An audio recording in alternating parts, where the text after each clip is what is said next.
Physiology comes from a word that means nature. In essence, physiology is the study of function or the way things work in the body to sustain life. When studying physiology, it is important to keep in mind the concept of complementarity of structure and function. Components of the body are structured in a specific way so they can carry out their unique function. The main tenet of physiology is the concept of homeostasis. By definition, homeostasis means a state of body equilibrium or stable internal environment of the body. All the body's cells, tissues, organs, and organ systems work together to maintain an internal environment that supports life. The smallest unit of structure considered to be alive is the cell. But how is life defined by biologists? This is still under debate, however. Most biologists suggest that 7 criteria must be met for something to be considered alive. For our purposes, we can consider 8 functions that must be maintained to support life. The whole science of physiology is based on how life is maintained. The first function that must be fulfilled is to keep the internal environment separate from the external environment because conditions for life are tightly balanced. Plasma membranes of cells regulate what can enter and leave the cells. Cell membranes keep the organelles and the enzymes necessary for the cell's survival, as well as their role in the body, corralled together in functional groups for efficiency. On a larger scale, the integumentary system skin of the organism keeps the stable internal environment of the body isolated from the ever-changing and unpredictable external environment.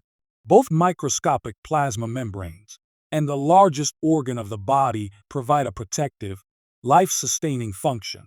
Secondly, it is important for the cell to move molecules and sometimes entire organelles around within the cytoplasm.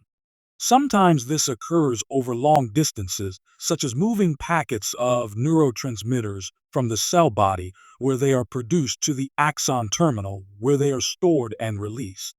Movement also occurs on a much larger scale. For example, the transport of materials like blood or food within the GI tract, and movement of organs such as the beating of the heart or contraction of skeletal muscle which moves of the entire organism. The third function necessary to sustain life is responsiveness. Responsiveness is also known as irritability. This means that the cell, organ, or organism has the ability to sense and respond to stimuli or changes in the environment. Digestion is the fourth necessary function. Digestion involves ingestion, breakdown of foodstuffs, and absorption of nutrient molecules which are necessary to stay alive. This means that the chemical bond energy contained in foodstuffs must be harvested and converted to ATP. ATP, produced in the mitochondria during aerobic respiration, powers most of the biochemical reactions that must take place to sustain life. Metabolism is a broad term that includes all the chemical pathways and biochemical reactions that are occurring within cells. Catabolism is breaking down of larger substances, such as food particles, into molecules small enough to be used by the cells. Anabolism uses small substances to build larger, more complex structures. Excretion is the process of removing wastes or any non-useful or excessive substances from cells to the organism as a whole. Reproduction occurs at the cellular level. For example, wound repair, during which cells must divide to fill in and replace the wounded area. Cell division is also needed for growth of newly formed cells, or growth of the body from birth to adulthood. Speaking of growth, at the organismal level, this is usually accomplished by increasing the number of cells, although there are instances in which cells increase in size rather than number, as occurs in muscle in response to weightlifting. Physiology refers to how all the organs, cells, tissues, etc. work together. It is very conceptual in nature, and its study involves being able to think at multiple levels across several organ systems simultaneously. There are fewer terms to memorize compared to anatomy. However, one must understand fundamental principles such as how cells are electrically charged, pressure-volume relationships, and how things are moved around in the body, as well as how the body moves as a whole. Finally, some basic chemical principles are good to know, such as pH, how enzymes work, and the basics of metabolism. One of the most important parameters necessary to sustain life is the regulation of pH of the body fluid compartments. So let's review what pH. pH means the power of hydrogen.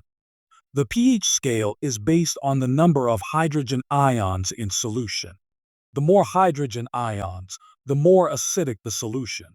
Since pH is measured as the inverse log of the concentration of hydrogen ions, the more acidic a fluid is, the lower the number on the pH scale. At a pH of 7, the concentrations of hydrogen and hydroxyl ions are equal and the solution is neutral. The pH of red wine is about 3, which means that wine is much more acidic than water. pH 7. The pH of the cytosol of a cell is 7, but the pH of blood is about 7.4. Therefore, blood is slightly basic compared to water. It has a lower concentration of hydrogen ions than water. Most of the chemical reactions occurring in the body are of 3 different general types or patterns. In synthesis reactions, anabolism, small building blocks are assembled into more complex macromolecules, frequently by driving out water, a process called dehydration. Synthesis reactions are the basis of constructive or anabolic activities. In decomposition reactions, large molecules are broken down into subunits. This is usually accomplished by splitting chemical bonds by addition of water, a process called hydrolysis. Exchange reactions, also known as displacement reactions, involve both synthesis and decomposition. Bonds are both made and broken. In an exchange reaction, parts of each of the reactant molecules are exchanged with one another. Before we continue our discussion of the tools of physiology, we need to review some basic concepts regarding energy. Energy has no mass and does not occupy any space. The only way humans can perceive energy is to observe and measure its effects on matter. All living things require energy to move, grow, or function. There are 2 major types of energy, and each can be transformed into the other. Potential energy is stored energy. It has the potential for doing work, but is not currently doing so. For example, when you are sitting still, your muscles are not contracting, but they have the potential to do so. Kinetic energy is the energy of action. When you stand up from a sitting position, your potential energy is converted to kinetic energy as your muscles contract and you move. Energy comes in several forms. Chemical energy is stored in the bonds between atoms within a molecule. Electrical energy results from the movement of charged particles or electrons. Mechanical energy is the energy directly involved in moving matter. Radiant energy or electromagnetic energy is energy traveling in waves of different length, such as visible light, radio waves, ultraviolet light, and X-rays. ATP is a form of chemical energy. It supplies the energy that powers most of the reactions taking place in cells. ATP is comprised of the nucleotide, adenine, a ribosugar, and 3 phosphate groups.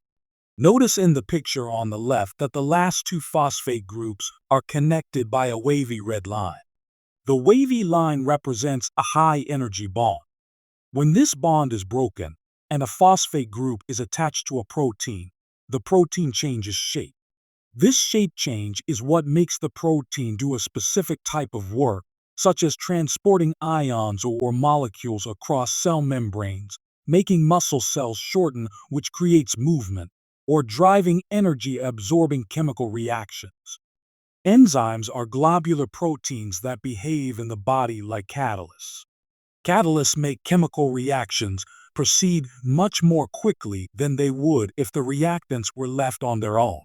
Enzymes have several important properties. First, they all have a specific shape, and most importantly, an active site, which will only recognize and accept specific substrates. In other words, for each biochemical reaction occurring in the body, a specific enzyme is necessary to make a specific step in the reaction go.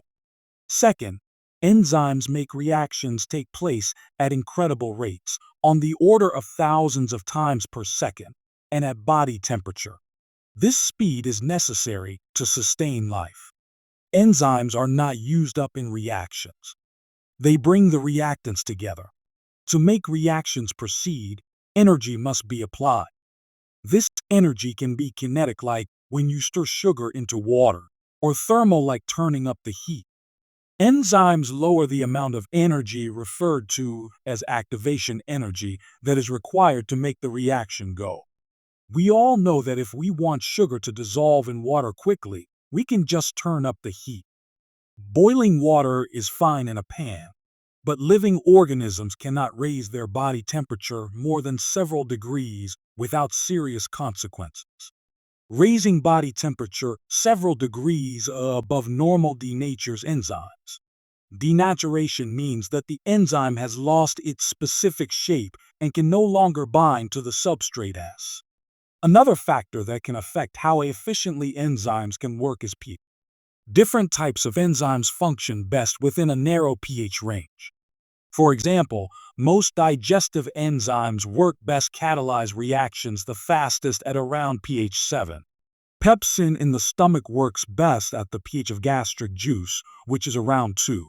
In addition, enzymes that work around neutral pH are denatured at lower or higher pH values. Therefore, the reaction is halted. Like anatomy, the science of physiology also has many approaches or subdivisions. Cell physiology is the study of function at the level of the cell. This is a study of how cells work at the chemical and molecular levels. The body depends on the work of its individual cells to stay alive.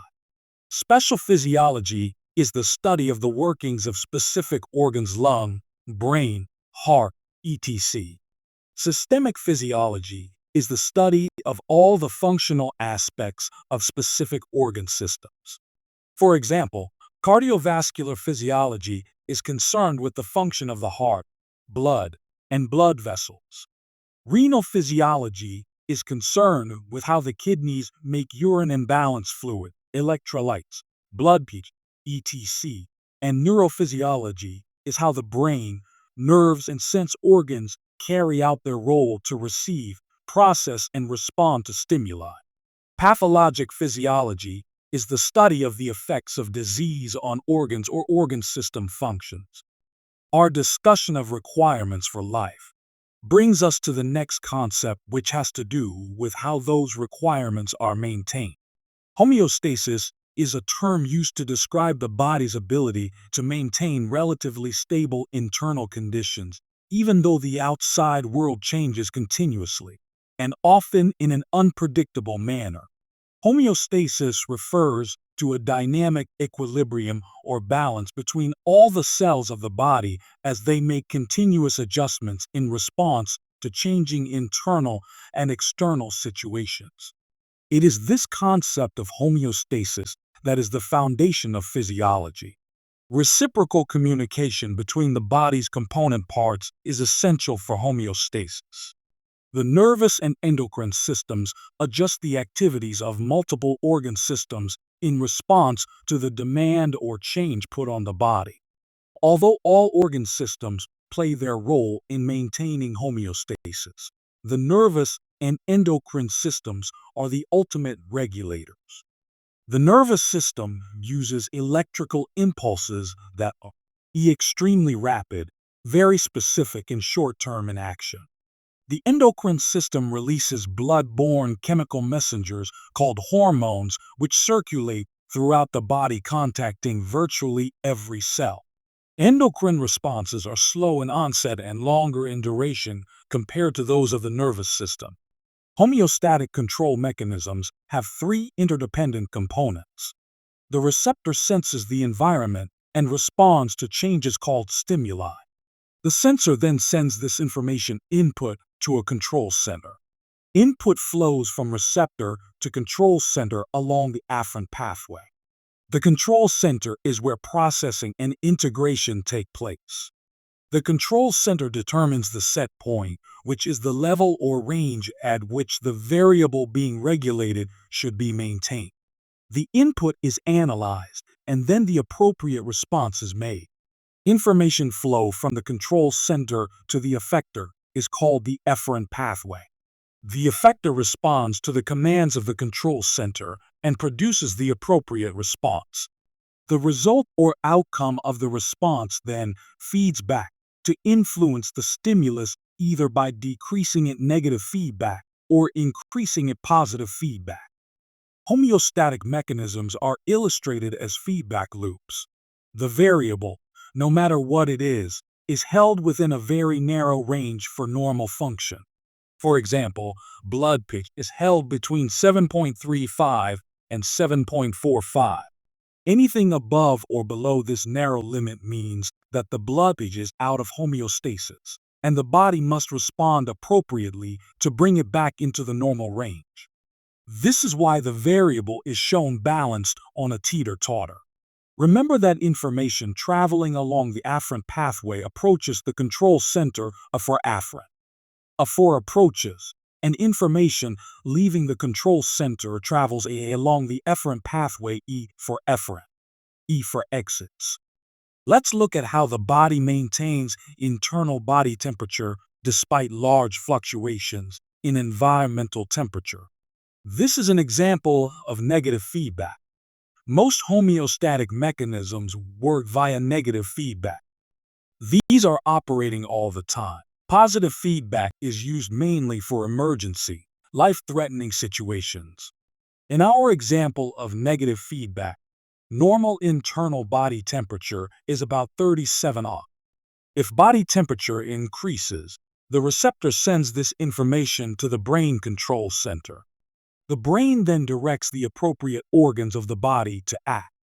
For example, sweat glands increase sweat production, and blood flow to the surface of the body increases, facilitating dissipation of heat through the body surface. This helps the body temperature return back to the normal range. Conversely, if body temperature drops below normal, sweating decreases, surface blood vessels constrict, keeping the blood away from the body surface, and muscles undergo tiny contractions, resulting in shivering. These activities return the body temperature back to normal. Positive feedback mechanisms function mainly in life-saving, emergency situations. In positive feedback, the response augments the output. A common example of a positive feedback mechanism happens when we cut ourselves. To prevent excessive blood loss, the body responds by initiating the blood clotting mechanism. When blood leaks out of a blood vessel, platelets stick to the site of the cut.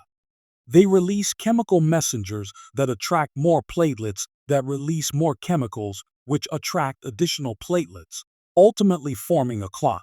Positive feedback amplifies the response until the emergency has passed.